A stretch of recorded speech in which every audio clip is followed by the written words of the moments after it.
My name is Ava Bennett. I'm 31 years old, and the night my boyfriend texted me, "Your family or me? Choose now." I was standing in my kitchen holding a dish towel that still smelled faintly of garlic, butter, and the version of my life I thought I had. Mason and I had been together for 3 years. We'd lived together for the last 18 months, and for most of that time, I did what a lot of women do when they are trying to protect a relationship they have already invested too much in. I translated. I softened his tone after he left the room. I explained away the little jabs. I turned selfishness into stress, control into insecurity, disrespect into "he's just particular." Because nothing had broken all at once, I kept telling myself nothing was really broken. Until Sunday. My family does dinner every week. Nothing fancy. Just the same table, the same old dining room light with its warm yellow glow, my mother's food, my father pretending not to care what's on television in the other room, and my younger sister Bethany saying whatever comes into her head with the confidence of someone too smart to fake politeness for long. Mason had been coming to these dinners for 2 years. Long enough to know where the plates were. Long enough to know my father misremembered names when he was tired. Long enough to know my mother's recipes were not just recipes. They were ritual, memory, love, plated.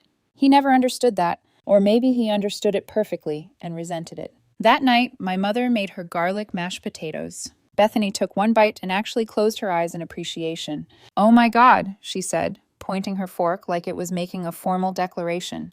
"This is criminally good." My mother laughed softly. "It's potatoes, not a miracle." Mason swallowed, dabbed at the corner of his mouth with his napkin, and said, "They're good, but honestly, they'd be better with less butter.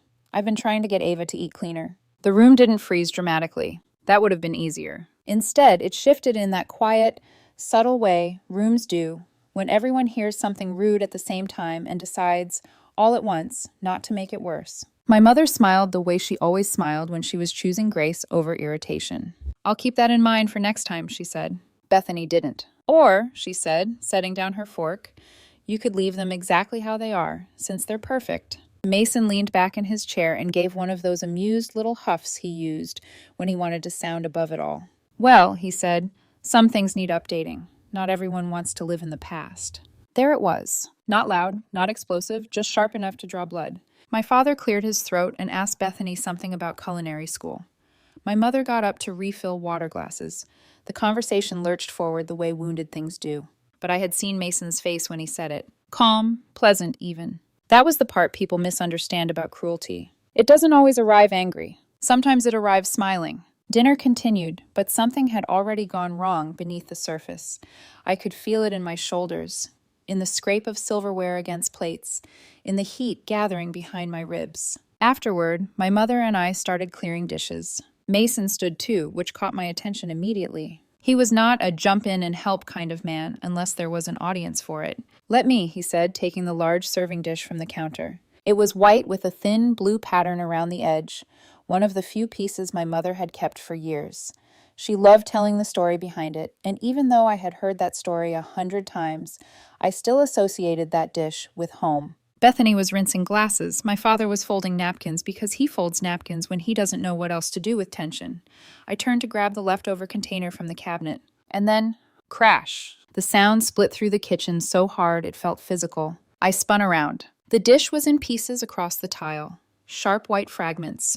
Blue edges. One jagged half, rocking for a second before settling flat. My mother's face changed instantly. Not dramatically. Worse. Her eyes filled, but she still said, "It's okay.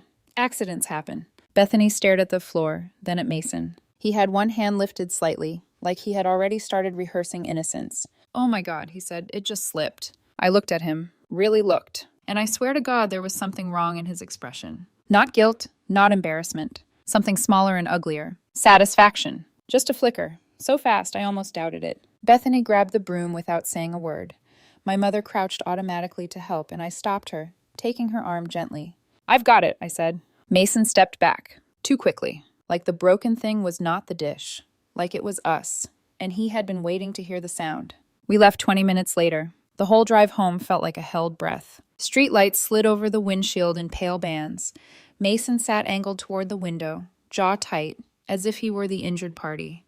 My hand stayed locked around the steering wheel so hard my fingers started to ache. Finally, I said, "Did you drop that on purpose?" He turned slowly. "Are you serious right now?" "Yes." He let out a laugh with no warmth in it. "Wow, your family already hates me, and now you're accusing me of what? Breaking dishes for fun?" "My family does not hate you." He looked at me then, fully, and all the polished restraint he had worn through dinner slipped just enough for me to see the contempt underneath. "Your sister does," he said. "That little act she puts on? Please, she undermines me every chance she gets. She defended our mother. She worships your mother. You all do. It's weird." I stared at the road. "My mom has done nothing but welcome you." "Welcome me?" He laughed again, sharper this time. "She still treats me like some guest she's tolerating. She asks you things and not me. She makes those little comments about tradition and family like the rest of us are supposed to kneel at the altar of her mashed potatoes." I pulled over so fast the seatbelt locked against my chest. The engine stayed running. Headlights from passing cars streaked over us in white flashes. "What is wrong with you?" I asked quietly. He folded his arms. "What's wrong with me? I'm tired of pretending your family isn't obsessed with controlling you." "Controlling me?" "Yes, Bethany judges everything. Your dad acts like I'm interchangeable, and your mom—" He stopped, then smiled bitterly. "Your mom knows exactly what she's doing with that sweet little voice." I looked at him and felt something inside me go very still. Because this was not a bad mood. This was not one rude comment too many. This was the truth finally getting tired of hiding. We drove the rest of the way home in silence. When we got upstairs, he threw his keys into the ceramic bowl by the door so hard and one bounced onto the floor. "I'm showering," he said. I didn't answer. The apartment felt too warm, too small. I stood in the kitchen staring at the counter where his protein powder sat beside my coffee maker, at the expensive fruit bowl he bought because he said mine looked too lived in, at the jacket he'd tossed over the chair that morning, like he owned not just the space, but the atmosphere inside it. Water ran in the bathroom. I leaned both hands on the counter and let myself think the thought I had been avoiding for months. This is not going to get better. 20 minutes later, my phone buzzed. A text from Mason. "Your family or me. Choose now. I'm sick of being disrespected. Either you cut them off or we're done. You have 1 hour." I read it once. Then again. The bathroom fan hummed in the background. Somewhere outside, a car alarm chirped and went silent. My own pulse felt loud in my ears.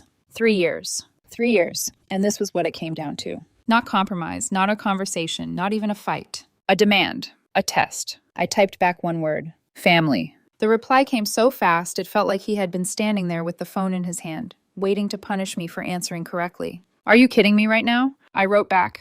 "You asked me to choose. I chose." 3 dots appeared, disappeared, came back. Then, "I'm going to get a haircut. We'll talk when I get back.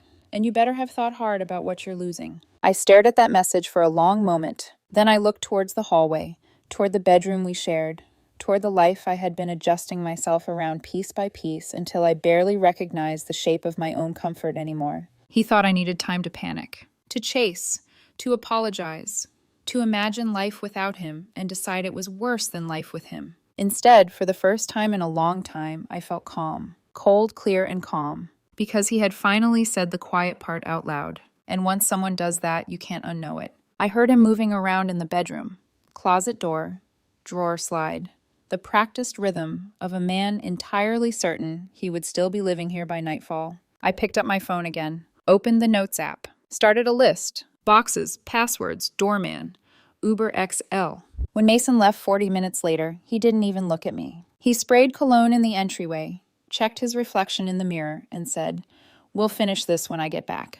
The door shut behind him. I waited 3 full seconds in the silence that followed. Then I walked to the hall closet, pulled down the spare moving boxes from the top shelf, and began. The first box always feels like a mistake. Like you're overreacting. Like you're about to create a problem that didn't exist 5 minutes ago. By the third box, it starts to feel like clarity. By the 10th, it feels like momentum. And by the time I sealed the last one, I understood something I hadn't let myself admit in 3 years. I wasn't destroying anything. I was restoring it. My apartment had never looked this open. His shoes were gone from the doorway. His gym bag, always half unzipped, always spilling into my space, gone. The bathroom counter, once buried under his products, was suddenly clean in a way that felt almost unfamiliar. I moved fast, not frantic. Efficient. There's a difference. Frantic is panic. Efficient is decision. I folded his clothes without care, but without cruelty. Shirts, jeans, the expensive jacket he insisted he needed. The sneakers he kept saying he'd break in, but never did. Everything went into boxes in clean, sharp lines, like I was undoing him from my life with surgical precision. His skincare collection took up 2 full boxes. I paused for half a second when I picked up the little glass jar he once said cost more than my monthly grocery bill. Then I wrapped it carefully anyway. This wasn't revenge. This was removal. His hobby graveyard came next. Half-finished sketchbooks, unused resistance bands, a camera he bought after watching one YouTube video about photography and never touched again. All of it. Boxed, labeled, done. The last thing I packed was the balcony. He'd started a little plant corner 6 months ago, right after telling me I needed to bring more life into the space. Most of them were already dying from neglect. I picked up the small cactus near the edge. Mine, the only one that had survived. I set it aside on the kitchen counter. Everything else went into a box. 90 minutes. That's how long it took to erase 18 months of him living here. 90 minutes to undo something that had taken me 3 years to admit was wrong. I checked the time. Still at least an hour before he'd be back. Plenty. I grabbed my phone and went down the list. Wi-Fi password changed. Streaming accounts logged out of all devices. Passwords reset. Building access updated with the front desk. I called downstairs. "Hey," I said when the doorman picked up. "It's Ava in 4B. "Evening, Miss Bennett. I need a favor." There was a pause. Not suspicious. Just attentive. "I'm sending a number of boxes down. They belong to someone who no longer lives here." Another pause. Slightly longer this time. "Understood. An Uber's going to pick them up. If there's any confusion, just direct them to me. I'll be upstairs." "Yes, ma'am." No questions. No judgment. Just quiet cooperation. I appreciated that more than he probably realized. By the time I finished, the hallway outside my apartment looked like a moving day that had been compressed into a single deliberate act. Boxes stacked cleanly. Nothing scattered. Nothing chaotic. Just final. I took one last look around the apartment. It felt lighter. Not empty. Lighter. At 4:47 p.m., my phone buzzed. "Mason, on my way back. I hope you've come to your senses." I stared at the message for a second, then typed, "Uber's outside. Your things are in the lobby." I hit send, and then I waited. It didn't take long. My phone exploded. Call after call after call. I watched the screen light up with his name, over and over, like repetition could change the answer. 30 calls. 5 minutes. I didn't pick up. Instead, I walked to the window. 4th floor. Clear view of the entrance. Right on time, a black SUV pulled up. The driver stepped out, glanced at his phone, then at the pile of boxes waiting neatly by the front desk. A minute later, Mason appeared. His friend's car had barely pulled away when he stopped dead in front of the building. Fresh cut. Clean. Sharp. Completely out of place with the confusion on his face. He looked at the boxes, then at the doorman, then back at the boxes. I could see the moment it hit him. This wasn't a bluff. The doorman pointed up. Not dramatically, just a small gesture toward my window. Mason followed it. His eyes locked onto mine. Even from 4 floors up, I could see the shift. Confusion. Anger. Then something sharper. Humiliation. He said something I couldn't hear, his mouth moving fast, his hands cutting through the air in sharp gestures. People slowed down, watched. Public scenes draw attention the way blood draws sharks. The Uber driver stepped closer to the boxes, hesitated, then started loading them into the back. Mason grabbed his phone, called again. This time I answered. "Ava, what the hell is this?" His voice came through loud, tight, already cracking at the edges. "Your things." "You're joking." "No. You can't just throw me out like this." "I didn't throw you out," I said calmly. "You gave me a choice. I made it." That was a conversation, not a decision. It was an ultimatum. Silence. Short. Sharp. Then, "I live there." "No," I said, "you don't." "What does that mean?" "It means the lease is in my name. It means you never paid a deposit. It means you've been living here because I allowed it." His breathing changed. I could hear it. That quick, uneven rhythm of someone realizing the ground they thought they were standing on wasn't solid. "Where am I supposed to go?" he demanded. "Your parents' house is 20 minutes away." "I can't show up there with all this," he snapped. "What are they going to think?" I watched as he gestured wildly at the boxes now being loaded one by one into the SUV. "Probably the truth," I said. "And what's that?" "That you gave me an ultimatum." He didn't respond. For a second, I thought the call had dropped. Then he tried a different tone. "You're overreacting," he said, quieter now. "This is insane. You're throwing away 3 years over a misunderstanding." "No," I said. "I'm ending 3 years because I finally understand." Another pause. Longer this time. "I'm coming upstairs," he said. "No, you're not. You don't get to tell me." "I already did," I cut in. The doorman has instructions. As if on cue, the driver closed the back of the SUV. All the boxes were inside. Every last piece of him that had occupied my space. Gone. Mason looked at the car, then back up at me. For the first time since I'd known him, he didn't look in control. He looked small. "You're making a mistake," he said. "Maybe," I replied. Then I ended the call. I stayed at the window, watched as he argued with the driver, watched as he paced, watched as people pretended not to stare while absolutely staring. Eventually he got in. Not gracefully, not calmly. He yanked the door open, slid inside, and slammed it hard enough that the driver flinched. Before the car pulled away, he looked up one last time. Even from that distance, I could see it. The fury, the disbelief, the promise that this wasn't over. The SUV drove off. The street returned to normal, and just like that, he was gone. I stood there for a long moment, the quiet settling back into the apartment around me. Then my phone buzzed again. A new name this time. Deb, Mom. I stared at it, exhaled slowly, and answered. Ava. Her voice came through already thick with emotion. How could you do this to him? I walked away from the window. He gave me an ultimatum. That doesn't mean you abandoned him like that, she cried. He's devastated. He's not devastated, I said quietly. He's shocked. That you would treat him this way. I treated him exactly the way he told me to. There was a pause. I could hear her breathing. Fast. Unsteady. You're being cruel, she said. Am I? I asked. Then I opened my messages. Took a screenshot. Sent it. 3 dots appeared. Stopped. Appeared again. Then nothing. The call disconnected. Silence. I set my phone down on the counter. For the first time all day, my hands were still. No shaking. No second guessing. Just still. I walked back into the living room. Sat down on the couch. Looked around the space that was finally mine again. And somewhere, deep under the quiet, I felt it. Not relief. Not yet. But something close. Something like this is only the beginning. The first night without him was quiet in a way that felt unnatural. Not peaceful. Not yet. Just quiet. No late-night videos playing too loud on his phone. No cabinets opening and closing like punctuation. No commentary on what I was doing, how I was doing it, or why I could be doing it better. Just silence. I slept through it anyway. Deep. Uninterrupted. The kind of sleep you don't realize you've been missing until your body takes it back without asking permission. By morning, I almost believed it was over. That he'd go home, lick his wounds, spin whatever version of the story made him feel better, and move on. I should have known better. It started with the calls. His mother first. Then his father. Different tones. Same script. You humiliated him. You abandoned him. We thought you were better than this. I didn't argue. Didn't defend. I just forwarded the screenshot. Your family or me. Choose now. Read. Delivered. Silence. For about 6 hours. Then Mason escalated. Day 2. I was in the middle of a client presentation when the receptionist knocked softly on the glass door. Sorry to interrupt, she said carefully.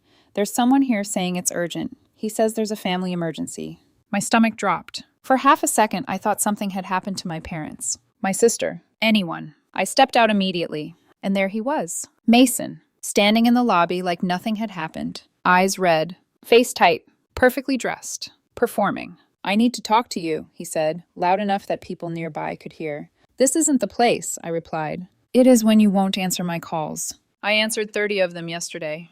That's not the same as listening. There it was again.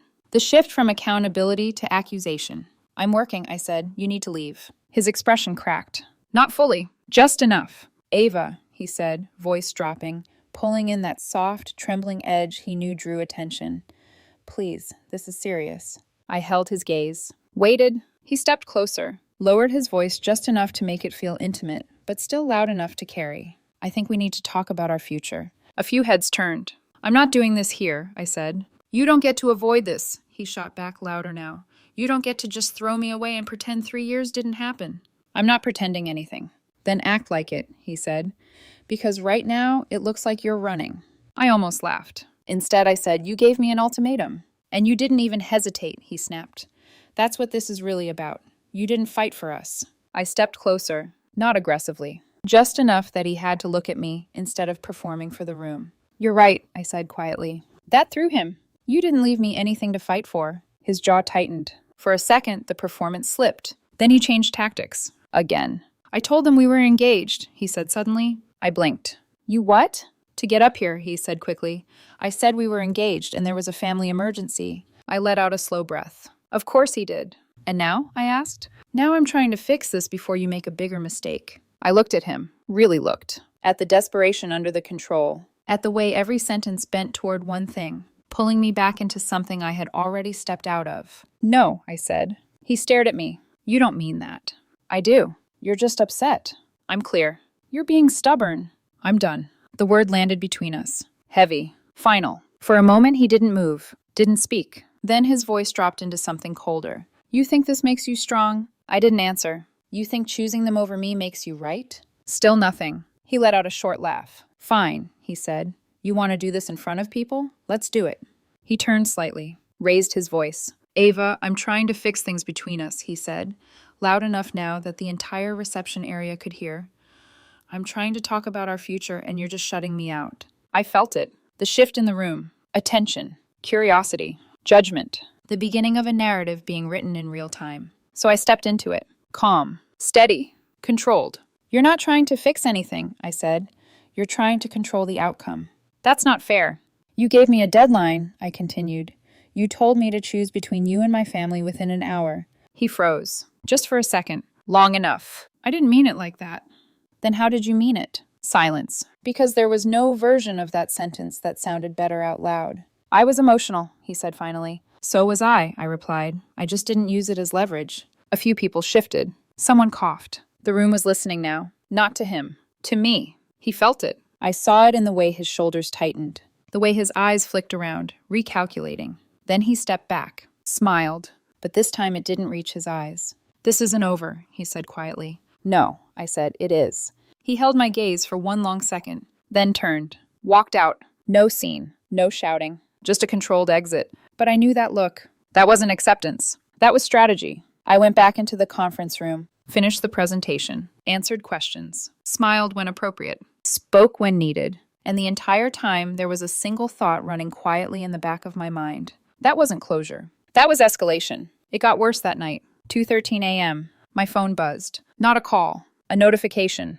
Motion detected at your front door. I sat up instantly, heart kicking once, hard, then steadying. I opened the app, and there he was, Mason, standing outside my apartment, trying his old key, failing, trying again, slower this time, like the lock might change its mind. When it didn't, he stepped back, looked around, reached into his pocket, pulled out a bobby pin. I stared at the screen, not surprised, not really, just watching. He crouched, started picking at the lock like he'd seen it done in a movie. Clumsy, impatient, frustrated. 10 minutes. That's how long he tried. 10 minutes of pushing, twisting, adjusting. 10 minutes of refusing to accept that something had changed. Then he stood, kicked the door, immediately regretted it. I watched him hop back, grabbing his foot, swearing under his breath. Even through the camera, I could feel it. The unraveling. He looked straight at the door, at the camera, at me, even though he couldn't see me. And for the first time, there was no performance, no control. Just anger, raw,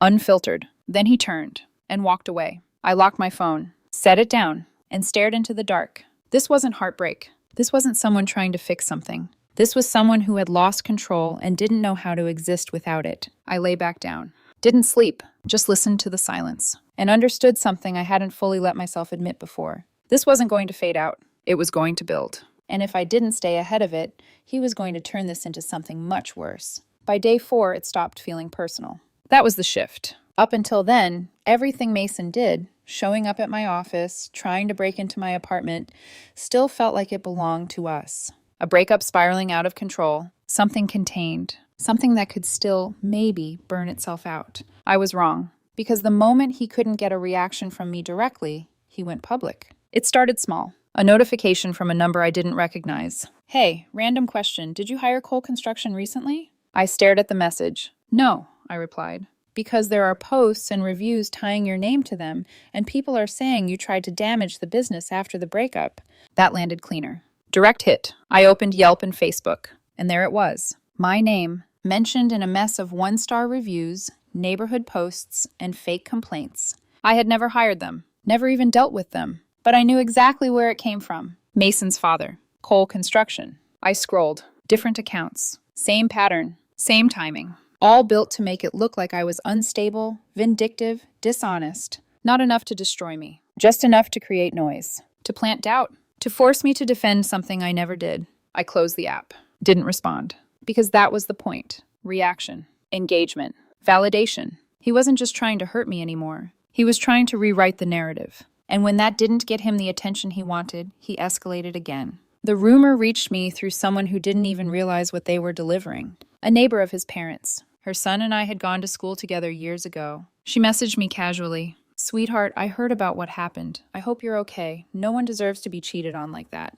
I stared at the screen. Typed. Deleted. Typed again. "I didn't cheat on anyone." 3 dots. Then, "Oh, that's not what they're saying." Of course it wasn't. Because truth wasn't useful to him anymore. Only impact. I set my phone down slowly. Took a breath. Then another. He was building a version of me that didn't exist. And handing it to anyone willing to listen. The invitation came that night. Not to me. To everyone else. A Facebook event. Public. Bold. Impossible to ignore. Freedom Night.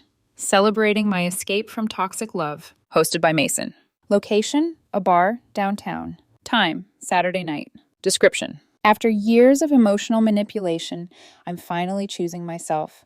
Come celebrate freedom, truth, and new beginnings. I read it twice, then closed the app. Didn't go. Didn't need to, because information has a way of finding you when it matters. This time it came through Bethany. She didn't call. She FaceTimed, which meant one thing. She wanted me to see it. I answered. The screen shook slightly before stabilizing. Loud music. Dim lights. A crowd. "Guess where I am," she said. I didn't answer. She flipped the camera, and there he was. Mason, standing on a small raised platform, holding a microphone. Like this was a performance. Like this was a story he had every right to tell. "He has a presentation," Bethany muttered. "Of course he does," I said quietly. On screen, Mason smiled. Soft, wounded, controlled. "I didn't want to do this," he began. "But after everything that's been said about me, I think people deserve to know the truth." The crowd leaned in. People love a story when it promises a villain. Behind him, a screen lit up. Texts, screenshots, edited, context removed, words rearranged. Familiar conversations turned into something unrecognizable. "He isolated me," Mason said. "From my friends, from my family. Made me feel like I was the problem every time I tried to express myself." I felt it. Not anger. Not yet. Recognition. This was strategy. Not emotion. Calculated. Layered. Dangerous. Bethany zoomed in slightly. "Wait for it," she whispered. A new slide appeared. A photo. Me. At dinner. Smiling. My family around me. "They look happy, right?" Mason said. "That's what emotional control looks like from the outside." A few people nodded. Some shifted uncomfortably. Then a voice from the crowd cut through. "Then why are you the one throwing a party?" The room shifted. Subtle, but real. Mason blinked. Just once. Recovered quickly. "Because I'm finally free." Another voice. "Free from what exactly?" Silence. Not total, but enough. Because the questions weren't hostile. They were curious. And curiosity is harder to control than sympathy. Bethany leaned closer to the camera. "He didn't expect pushback," she murmured. On screen, Mason laughed lightly. "You don't understand trauma unless you've lived it." That word dropped like a shield. Like it would stop the questions. It didn't. "Then why were you still trying to get back into her apartment?" someone asked. Bethany turned the camera slightly. A girl at the edge of the crowd. Phone in hand. Scrolling. Bethany had already shown the ring clip to a few mutuals after Mason started lying, and apparently it had moved faster than he expected. Mason's smile tightened. "That's complicated." "No," the girl said. "It's not." The room went still, because the story was cracking, and everyone could feel it. Mason's grip on the microphone tightened. "You don't get it," he snapped suddenly. "You don't understand what she did to me." There it was, the break. Small, but enough. Because once control slips in public, it doesn't come back easily. Bethany flipped the camera back to herself. "You should see his face," she said. "This is not going how he planned." I exhaled slowly. Not satisfied. Not relieved. Just watching. From a distance. The collapse beginning in real time. But that wasn't the end of it. Because Mason didn't just want attention. He wanted access. And when the narrative started slipping, he tried something else. The notification came the next morning. Same app. Same alert. Motion detected at your front door. I opened it. And felt something colder than anger settle in my chest. Mason, again. But this time he wasn't alone. A man stood beside him. Older. Broad shoulders. Tools in his hands. A toolbox on the floor. They weren't knocking. They weren't calling. They were working on my door. I watched in silence as they crouched. Adjusted. Tested the handle. Started unscrewing the knob. Like it was theirs. Like they had every right to be there. 20 minutes. That's how long they tried. 20 minutes of quiet violation. Of assumption. of refusal to accept reality. Then security arrived. 2 guards. Fast. Direct. "What are you doing?" one of them asked. Mason stood up immediately. Calm again. Composed. "I'm locked out of my apartment." The guard didn't hesitate. "Sir," he said flatly, "you're on the banned list. You need to leave." Mason froze. Just for a second. Then, "That's ridiculous. I live here." The second guard pulled out his phone. Scrolled. Turned the screen toward him. Documentation. Official. Clear. Mason's face changed. Not anger. Not this time. Something closer to disbelief. Because for the first time, the system wasn't bending for him. It wasn't negotiating. It wasn't listening. It was shutting him out. The man beside him, his cousin maybe, stepped forward. "You can't ban someone from their own place." "Yes," the guard replied calmly. "We can." Silence. Then Mason laughed. Sharp. Unstable. "This isn't over," he said again. But this time it sounded different. Not like a threat. Like a refusal. Like he didn't have anything else left to say. They left. Tools still in hand. Plan unfinished. And I sat there, phone in my hand, watching the replay over and over until one thought settled in, clear and undeniable. This wasn't just escalation anymore. This was obsession. And obsession doesn't stop on its own. You have to stop it. The papers were delivered at 10:12 a.m., middle of a workday. Of course they were. A man in a cheap suit and an expression that said he'd seen worse handed them to reception, who walked them back to my desk like they were fragile. "They said it's legal," she whispered. "It is," I said. I didn't open them right away. I already knew what they would say. Because Mason didn't escalate randomly. He escalated predictably. Emotion. Public. System. And now legal. I slit the envelope open. Read the first page. Then the second. Then I had to stop. Not because I was overwhelmed. Because it was absurd. Illegal eviction. Emotional distress. Defamation. Theft of shared assets. Shared assets. I let out a short breath through my nose. We didn't have shared assets. We didn't have a joint account. We didn't even split groceries properly. He'd send me requests down to the cent. And yet here it was. A full narrative. Structured. Confident. Completely disconnected from reality. I picked up my phone. Called a lawyer. His name was Daniel. Calm. Efficient. The kind of man who didn't react emotionally because he didn't need to. He read the filing in silence, then leaned back in his chair. "I'm going to be very direct," he said. "Please." This reads like someone tried to build a case out of feelings instead of facts. I nodded once. That tracks. He flipped a page. "Let's go through this." He tapped the first claim. "Illegal eviction. Lease is in your name?" "Yes." "He paid rent?" "No." "Then that's done?" "Next." "Shared assets. What assets?" "None." He smiled slightly. "Good answer." "Next." "Emotional distress." I raised an eyebrow. "That one's ambitious." He closed the file. "We go to mediation first. It'll fall apart there." He paused. "Unless he surprises me." "He won't," I said. I meant it, because Mason didn't deal in facts. He dealt in performance. And performance doesn't hold up under structure. The mediation room was smaller than I expected. Neutral walls, soft lighting, a table that felt too close for comfort. Mason was already there when I walked in. Suit, perfectly tailored. Posture straight. Expression composed. Like he was about to give a presentation. Not lose one. He looked at me, smiled. Like none of this was real. Like we were still something. His lawyer sat beside him, tired eyes. Already done. Daniel took his seat next to me. Set his folder down. Calm. Ready. The mediator opened the session. Standard procedure. Ground rules. Then Mason spoke. "I just want what's fair," he said. Daniel didn't even look at him. He opened his folder. "My client is willing to return any items that belong to Mr. Cole." The mediator turned to Mason. "What items?" Mason hesitated. Just for a second. Then, the coffee machine. I didn't react. Daniel didn't either. "We have the receipt," he said.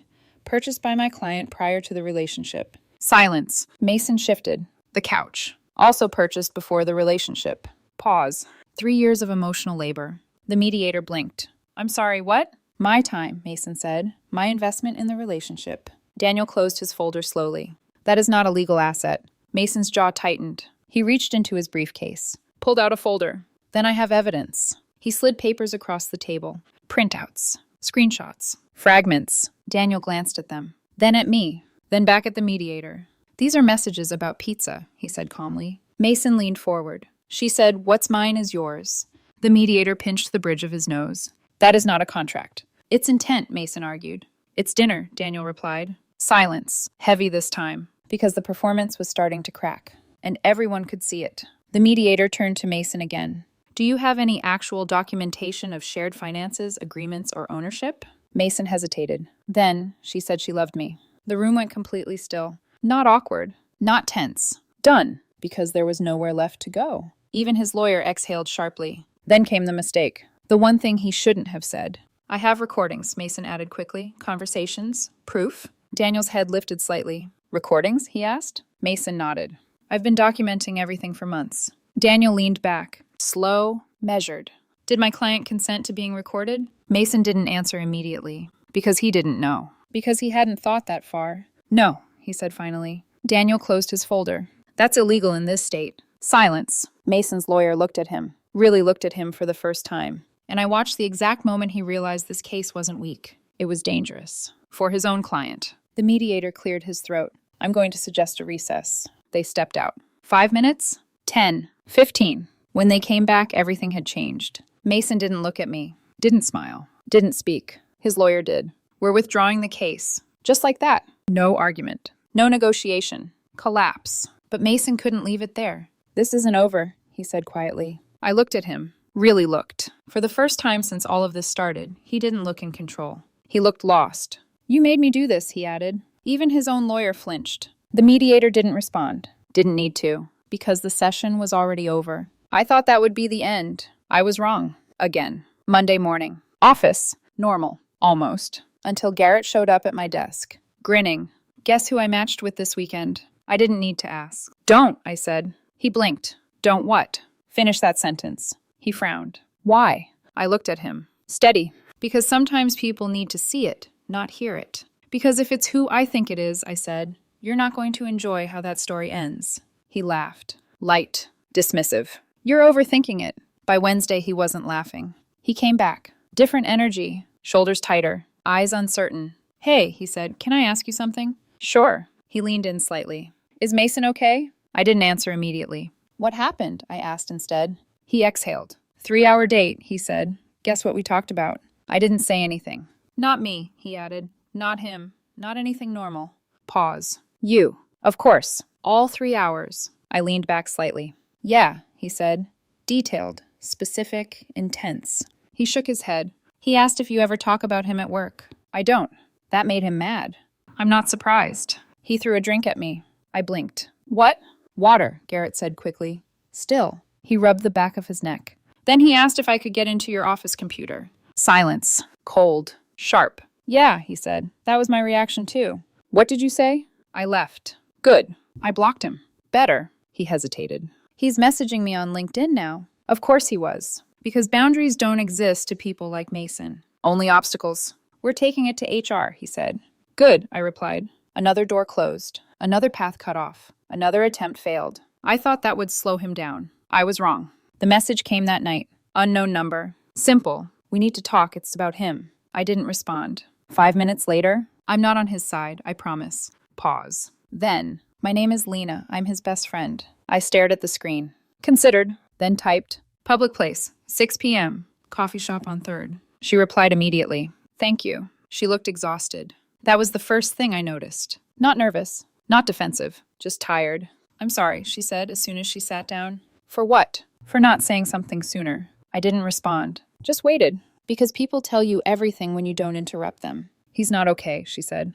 I know. No, she shook her head. You don't. Pause. He quit his job. I blinked. What? He said he needed to focus. On what? She looked at me. Direct. On you. Silence. He hired a private investigator, she continued. A sharp, cold feeling slid into my chest. What? To follow you. I didn't speak. Because I didn't trust what would come out if I did. He got a refund, she added quickly, after 3 days. Why? She let out a humorless laugh. Because you're boring. I almost smiled. Almost. There's more, she said. He's been using your photos. My stomach dropped. For what? Dating profiles, she said. Matching with people. Setting up dates. Not showing up. I stared at her. Why? To ruin your reputation. Silence. Heavy. Real. And he asked me to help him put a tracker on your car. That did it. That was the line. The moment everything shifted from chaos to threat. From annoying to dangerous. I said no, she added quickly. That's why I'm here. I nodded once. Slow. Measured. Because now there was no more guessing. No more hoping it would stop. No more waiting. Now it was action. I'm going to the police, I said. She nodded. Good. I stood up, grabbed my bag. And for the first time since this started, I didn't feel reactive. I felt ready, because obsession only grows in silence, and I was done being quiet. The temporary protective order was approved faster than I expected, not because the system moves quickly, but because the evidence was clean, clear, documented. Messages, screenshots, the fake profiles, the attempt to access my apartment, the request for a tracker, statements from Lena, HR, reports from my office. It wasn't a story anymore. It was a pattern. And patterns are hard to argue with. He was served 2 days later, at his parents' house. I didn't see it happen, but I heard about it. From his father. He called that night. For a moment, I considered not answering. Then I did. "Ava," he said. No anger this time. No accusation. "Just wait. I just read everything," he continued. I didn't speak. "I need to ask you something," he said. "And I need you to be honest." "I will." "Is all of it true?" There was a pause. A long one. Because I understood what he was really asking. Not about the documents. Not about the facts. About the version of his son he was being forced to confront. "Yes," I said. Silence. Then a slow exhale. "We failed him," he said quietly. I didn't respond. Because that wasn't my sentence to finish. "We gave him everything he wanted," he continued. "Every time. We thought we were helping." Another pause. "We never made him deal with consequences." There it was. The truth. Simple. Heavy. "Too late." "I'm sorry," he said. I closed my eyes briefly. "I appreciate that," I replied. And I meant it. Because it was the first real thing anyone on his side had said since this started. "We're getting him help," he added. I nodded, even though he couldn't see it. "I hope you do." The call ended there. No drama. No defense. Just acceptance. But Mason wasn't done. Because when access is cut off, people like him don't disappear. They redirect. And this time he chose the internet. It started as a post, then another, then a thread, then a series, then something else entirely. 47 pages. That's how long it was. A document, titled like it meant something. Like it was evidence. Like it was truth. It wasn't. It was obsession. Every moment we had ever shared. Rewritten. Reshaped. Reframed. Our first date described as manipulation. Our conversations edited into fragments. My family labeled as controlling. My silence labeled as guilt. My boundaries labeled as abuse. It wasn't just an attack. It was an attempt to reconstruct reality. And for a few hours, it worked. People read it, shared it, commented. Because long stories pull people in. They feel like truth. But then the cracks started. Small at first. A comment here. A question there. In this screenshot, why is the timestamp missing? If she was so controlling, why are you the one trying to break into her apartment? Why are all your examples missing context? Why are you still talking about her? Momentum shifted. Not dramatically. Not all at once. Just enough. Because the more he tried to explain, the more he exposed. Contradictions. Exaggerations. Obsession. Then the tone changed. Not curiosity anymore. Judgment. 47 pages? This isn't evidence. This is fixation. You didn't lose her. You pushed her out. I don't even know her, and I'm on her side. The post stopped spreading. Then it started collapsing. Shares slowed. Comments turned. Accounts flagged. Content reported. And just like that, the platform that was supposed to amplify him silenced him. His account was suspended within days. Not for the breakup. Not for the accusations. For harassment. For targeting. For not knowing when to stop. That was the part that ended it. Not me. Not the law. Him. Because people like Mason don't know where the line is. They only know how to cross it. And once you cross it far enough, something pushes back. Hard. The last update I got came from Lena. Short. Simple. "He's in a facility." I stared at the message for a long moment, then typed back, "Okay." Nothing else. Because there was nothing else to say. That chapter wasn't mine anymore. It never really was. I went to dinner that Sunday. First time in 3 years, I walked into that house without tension sitting quietly under my skin. My mother was in the kitchen. Same light, same warmth, same smell of garlic and butter. She looked up when I came in, smiled, like she already knew. "I made your favorite," she said. "I know," I replied. Bethany leaned against the counter, grinning. "There's extra butter," she added, out of principle. I laughed. Really laughed. For the first time in weeks. We sat down together. Plates passed. Voices overlapping. Normal. Not perfect. But real. And that was enough. Halfway through dinner, my mother said something that made me pause. "You know," she said lightly, "that dish he broke?" I looked up. "What about it?" She smiled. Soft. Almost amused. "It wasn't from my wedding." I blinked. "What?" "I bought it at a garage sale years ago," she said. "I just liked the story better." I stared at her. "You knew?" She shrugged gently. "I had a feeling."